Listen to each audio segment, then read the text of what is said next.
All right, you guys, your first step is choosing an animal to photograph. I chose this owl from my pile of worksheets. I gave you the link to all the documents you can choose one from, or I've got them sitting in the classroom if you're with me at school. First step, I actually want you guys to trace the animal. That's my preference. If you can't, for whatever reason, print or get your hands on a picture of an animal, you can free draw it. But our focus here is our value. And it's using ink to create the texture and the dark and light areas on the animal. It's a lot to think about without having to think about the actual shape and structure of the animal. So I'm totally okay on this project with you guys tracing. The reason we're angled weird here is I want to show you guys, we don't have a light box handy right now, but that doesn't mean you can't just use your window. And I want to show you, this is even really heavy paper that I'm using. You can see that animal perfectly through a window. So get a nice bright window, grab your pencil and hold that paper there, and then go ahead and start tracing out the really important parts that you see on the animal, the areas where you're going to see a difference in light and dark. So his eyes are important to me. I'm seeing these stripes kind of around his eyes. I see the shape of his nose, his eyebrows, his other eye. You get the idea. I want you to look for any detail that's important to you. Make sure you definitely get the outline.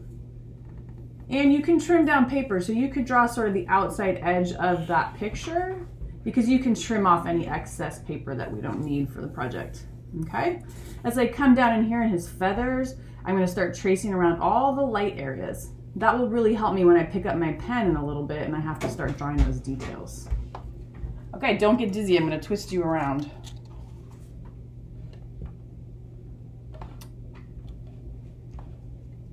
All right, are we straight enough here? Another option, I'm going to flip this over.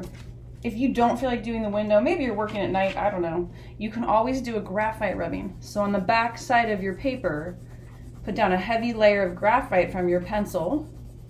Any pencil should work. I would do the whole picture, but for right now I'm in a rush, so I'm just gonna do his eye. And don't forget, when I lay it back down here and I press, you'll be able to see the ghost image of your picture as you trace it. It leaves the graphite behind. So that's another option. It's not my favorite because look, I've drawn on my picture now, which gets a little distracting. Setting that mess aside, here is my sketch. Hopefully you can see that. Is this focused? I'm going to focus one time here. And here's my photograph. So I'm going to keep that photograph next to me all the time, and I want to point out some important things to you. First important thing, most of the time you're going to see a white shiny spot. And in fact, if you don't see it, can you put it in there anyway? That little white shiny spot really lets the eye look realistic. It makes it look kind of sparkly and pretty. So first thing I want you looking for when you start those eyes is a white shiny spot, and you're going to leave it perfectly pure white. I can't sit here and draw all day in front of you guys. This drawing should take you at least an hour if it's detailed enough. So you need to be taking your time and really focused, maybe even an hour and a half, 2 hours. Couple things I'm going to point out here. As I look at this animal, I don't need to give fur lines. I'm not going to use scribble texture for the eye. What's the best technique for drawing something smooth like the eye? Probably stippling. So in those areas where I want the eye to look a little darker up here, I'm going to use some stippling technique.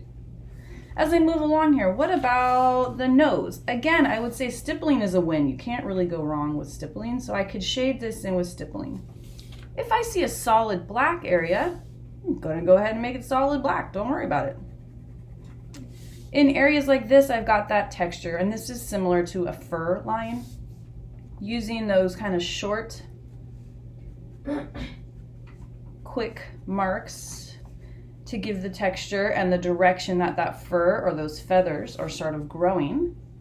But more importantly, as I get up in here, there's a lot more of them and they're much darker. So the important technique here is showing me dark versus light with your texture lines. So as I work that fur or feather texture, I'm doing a whole lot more lines to show a difference between this white stripe over his eyes and the dark areas of his feather. And I would continue looking for that everywhere across the face. I see light areas, it needs a little bit, and I see dark areas where I need to give it a lot, almost to the point of scribbling, okay?